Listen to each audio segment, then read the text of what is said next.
Ito, oh, ito yung inalis nila na bakal. Yun. Tingnan ko nga doon.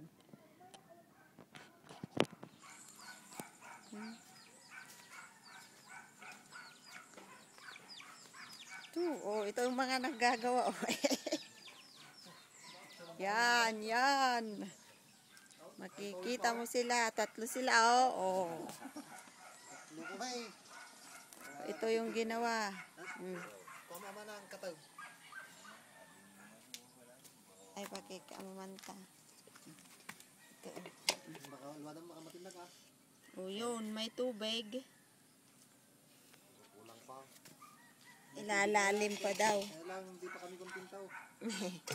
Gusto namin yung... Manong, nagsaw ka Manong. Naabot namin yung tunay na tubig doon sa loob. Walang pinagdudahan na inumin o gagamitin sa loob ng bahay.